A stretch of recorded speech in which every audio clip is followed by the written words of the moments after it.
Olá! Estamos de volta para mais uma semana, para a gente continuar meditando um pouco sobre a questão do nosso relacionamento com Deus e de que forma nós precisamos ou devemos nos empenhar para a construção desse relacionamento com Deus. Então a gente viu no primeiro vídeo, na semana passada, sobre o temor do Senhor como princípio da sabedoria. Vimos que é o conhecimento que nós temos e buscamos ter do Senhor que nos coloca nos nossos lugares, que produz arrependimento em nós e que nos convoca a uma mudança de vida, e essa mudança de vida, essa resposta apropriada quando somos expostas ao conhecimento maior que temos de Deus, que é o princípio da sabedoria. Nós não podemos negligenciar a importância disso. Foi assim que nós encerramos o vídeo da semana passada, falando da importância da gente buscar esse relacionamento e buscar conhecê-lo cada vez melhor. Hoje nós vamos prosseguir falando sobre a Bíblia e o Evangelho nesses minutinhos que a gente vai ter juntas para essa semana. Algo que pode parecer até trivial demais, né? Pensando que a gente está falando no encontro de mulheres da igreja, mulheres em sua maioria esmagadora, mulheres cristãs. Como assim falar sobre a importância da Bíblia? Como assim falar sobre o Evangelho? Mas uma vez eu ouvi uma coisa interessante que tem transformado a minha perspectiva em relação a tratar de assuntos que são triviais ou que são básicos mesmo para a nossa vida cristã. E isso que eu ouvi dizer o seguinte, que um bom atleta, ele treina sim, ele tem todo o seu conhecimento em relação às suas habilidades e técnicas avançadas de praticar qualquer que seja o seu esporte, mas o treino dele é muito fundamentado no que é básico. Ele precisa se tornar muito habilidoso naquilo que é básico para que ele consiga crescer, porque é o básico que estabelece os fundamentos daquilo que ele vai conseguir fazer de lá para frente. Então, quando ele fica muito fluente naquilo que é básico, ele avança. E é importante para nós olharmos para o nosso relacionamento com Deus, pensando que a gente precisa sim nos treinar com excelência naquilo que é básico, naquilo que é o fundamento da nossa fé, a importância da nossa construção de um relacionamento com Ele, pautado sim na Bíblia, pautado na palavra de Deus. Então, quando a gente pensa na Bíblia, é importante a gente pensar, e falei sobre isso já também, na Bíblia como uma revelação específica, como revelação específica de Deus para nós, para que nós pudéssemos ter o conhecimento de tudo aquilo que é necessário para a nossa vida e para uma vida de piedade. Tudo aquilo que nós podemos saber sobre Deus está suficientemente descrito na palavra de Deus. Embora Deus não possa ser conhecido na sua totalidade, ele pode ser conhecido de forma suficiente através da Bíblia. E a gente precisa então olhar para ela com essa importância de que a gente utiliza a palavra de Deus para conhecer cada vez mais a Deus. E não é só isso. Um texto muito importante para a gente falar sobre a Bíblia, e se você esteve presente nas lives que eu tenho feito lá no Filipenses 4:8, talvez não seja novidade para você pensar na suficiência das Escrituras à luz de 2 Timóteo 3, 16 a 17. E eu vou ler esses versículos porque a gente vai partir deles para essa conversa. Toda a Escritura é inspirada por Deus e é útil para o ensino, para a repreensão, para a correção e para a instrução na justiça, para que o homem de Deus seja apto e plenamente habilitado para toda boa obra. Toda a Escritura é útil para o ensino, para a repreensão, para a correção e instrução na justiça. Nós precisamos da palavra de Deus para nos tornarmos plenamente habilitados para toda boa obra. E se você for olhar um pouquinho do contexto desses versículos e subir um pouquinho, ler os versículos 14 e 15 antes do 16 e do 17, você vai ver que Paulo está falando para Timóteo que ele aprendeu sobre as Escrituras, e foi esse aprendizado da palavra de Deus que construiu nele convicção e também o que era necessário para que ele tivesse fé na salvação que vem mediante Jesus Cristo. Então essa é a importância e a primazia que a palavra de Deus tem que ter para a nossa vida. Agora, é verdade que a gente interage com a palavra de Deus, assim como a gente interage com qualquer coisa, baseado no significado que a gente dá para aquilo. Então, se talvez antes essa coisa eu vou falar um exemplo próprio até. Antes da quarentena começar, Acredite se quiser, eu nunca tinha sido uma grande entusiasta de lives. Quando eu via as pessoas fazendo live, eu olhava e falava, puxa, acho que não é uma coisa que eu vou querer fazer um dia, porque é esquisito, você liga e de repente você começa a falar e você não sabe quem tá do outro lado e sei lá, é muito estranho falar pra câmera, acho que não é uma coisa, não é muito pra mim. Olha só que interessante. Até que eu não tive outra saída que não fosse, ou alternativa que não fosse utilizar essa tecnologia para a gente conseguir conectar com outras pessoas e outras mulheres que talvez estivessem precisando de encorajamento. E aí, por conta disso, a partir do momento em que eu comecei a olhar para esse universo da tecnologia como uma possibilidade de crescimento e de estar conectado em meio a essa situação que a gente está vivendo, eu comecei a interagir com as lives de uma forma bem diferente. Tanto que eu comecei a fazer uma série atrás da outra e agora elas vão ficar semanalmente lá no Filipenses 4:8. Isso é verdade? É só um exemplo bobo, mas que ilustra a verdade que é o nosso relacionamento com a palavra de Deus. A gente vai agir ou interagir com a Bíblia de acordo com o significado que a gente dá para ela na nossa vida. A gente pode olhar para a Bíblia pensando que ela é um livro maravilhoso, cheio de frases inspiradoras que são capazes de mudar aspectos pontuais da nossa vida, ou nos fazer pensar, refletir sobre alguma coisa. É a abordagem que eu gosto de, que algumas pessoas chamam de abordagem da caixinha de promessas, mas que eu gosto de falar como uma abordagem do biscoitinho da sorte. Você não sabe o que você vai encontrar naquele dia. Você abre a palavra de Deus e aí você lê lá: o Senhor é meu pastor e nada me faltará. E aquilo te inspira e não te traz uma transformação duradoura, mas sim um calorzinho momentâneo no coração de você saber que o Senhor é o seu pastor e cuida de você. Mas se você olhar para a Bíblia pensando que ela é um livro de uma coletânea de frases inspiradoras, você vai olhar para ela buscando o bálsamo do dia, o biscoitinho da sorte, a frase que vai te inspirar no dia. Mas a Bíblia é muito mais do que isso. Você também pode olhar para a palavra de Deus pensando que ela é uma coletânea de informações divinas sobre como consertar problemas da sua vida. É aquela história de quando a gente fala, e não deixa de ser verdade, mas eu vou tomar cuidado com as minhas palavras aqui, de que a Bíblia é o nosso manual. E que então, se a Bíblia é o meu manual, a Bíblia é um livro que fala sobre mim. Então, a Bíblia é meu manual. Então, eu entro nela procurando eu como foco.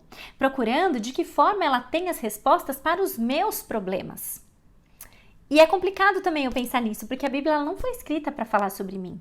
Ela tem sim as respostas para os grandes dilemas da nossa vida, ela tem, mas ela não é um livro sobre mim.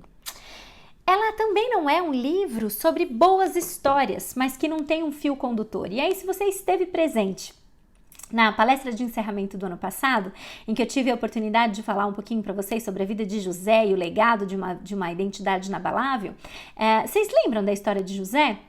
Quando a gente encara a história de José dissociado de um fio condutor principal que a palavra de Deus traz, eu tenho um risco muito grande de cair no moralismo, de olhar para a palavra de Deus e achar que ela é uma coletânea de boas histórias que nos trazem bons princípios, como se fosse um livro de fábulas. E não é isso também. A história de José, ela tem lugar e uma relevância muito maior do que a gente costuma dar quando a gente considera o propósito maior pelo qual a Bíblia existe, ou a história da humanidade existe, Jesus Cristo. A Bíblia, ela é sobre Jesus. E quando a gente lembra disso, isso deve transformar o nosso relacionamento com ela. Quando eu considero a Bíblia como um livro que tem por objetivo ser a revelação específica de Deus para nós, nos contando tudo sobre quem Ele é, tudo o que nos pode ser conhecido, sobre quem Ele é e sobre o plano de Jesus para nós, isso deve nos motivar a olhar para ela. De novo, a gente interage com a Bíblia de acordo com o significado que a gente dá para ela. E ela não é um biscoitinho da sorte, ela não é um meu manual, um manual para tratar sobre mim. E ela também não é um livro repleto de boas histórias dos quais eu extraio bons princípios. Ela é um livro sobre Jesus. Um livro sobre Jesus Cristo.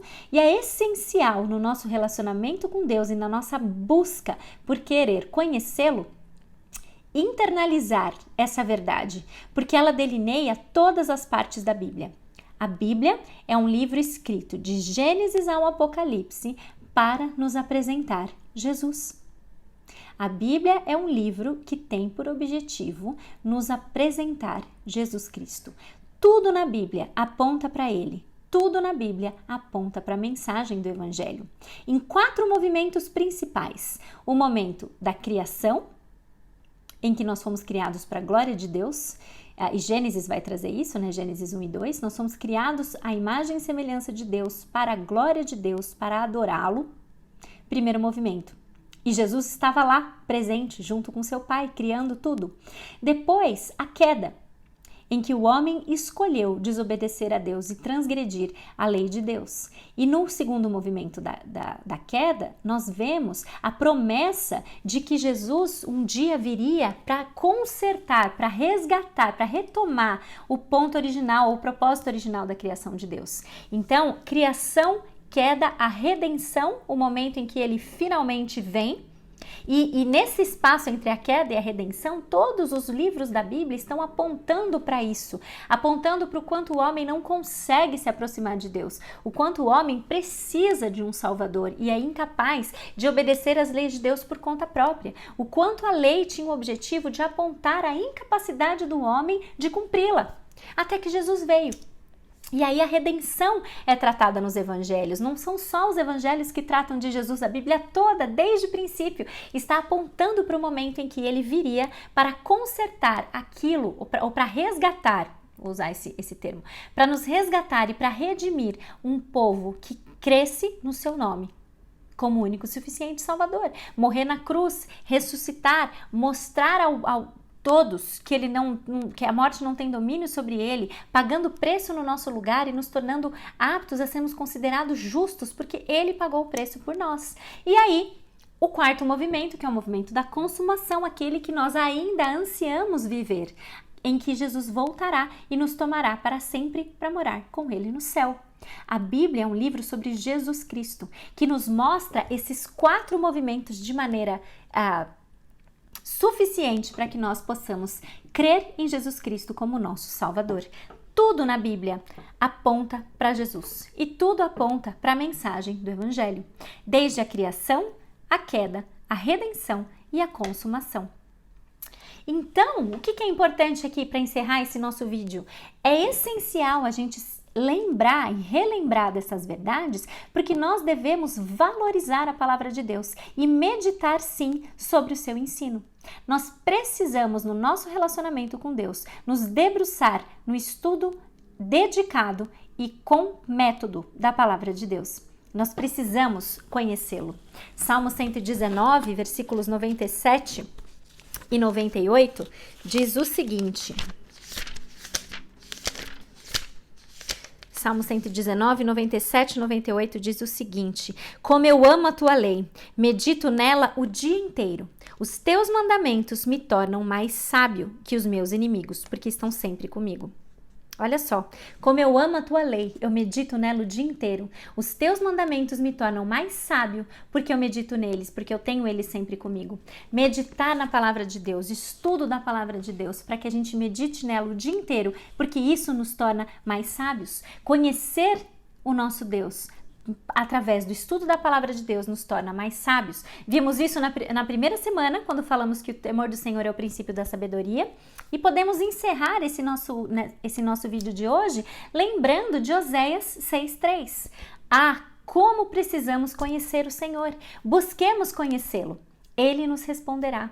Busquemos conhecer o Senhor através da leitura e estudo da palavra de Deus. Não tem outro meio. E se você olhar para a Bíblia pensando que ela é só uma coletânea de boas histórias, você está perdendo o motivo pelo qual ela foi escrita. Se você olhar para a palavra de Deus pensando que você pode pensar versículos inspiradores para te trazer um bom dia, você está perdendo o ponto da palavra de Deus. O ponto da Bíblia é te mostrar Jesus, do início ao fim. A história de Cristo é o propósito principal da Bíblia. Então nós precisamos, para o desenvolvimento de um relacionamento com Ele, estudar um livro que trata sobre ele, certo? Na próxima semana, a gente vai falar sobre a disciplina que é necessária para o nosso crescimento espiritual, que vem, sim, do estudo aprofundado da Bíblia e também da oração, da perseverança e do exercício da fé no hábito de crescer em santidade nesse relacionamento amoroso que nós desenvolvemos com ele. E depois, para terminar, vamos falar sobre a prática, sozinha ou também a prática que nós podemos fazer nos encorajando umas às outras a persistir no estudo da palavra de Deus, tá bom? Por hoje, por essa semana, fique com isso. Medite no Salmo 119, versículos 97 e 98, lembrando-se do dom e do presente que é a palavra de Deus para nós. Que a gente aprenda a interagir com ela com base no significado real que ela tem para nós. É a história de Jesus Cristo. Ela nos aponta para Cristo e por isso ela é tão importante. Que Ele nos ajude e que Ele nos dê a sabedoria para fazer isso com persistência todos os dias da nossa vida. Amém? Vejo vocês na próxima semana. Tchau, tchau!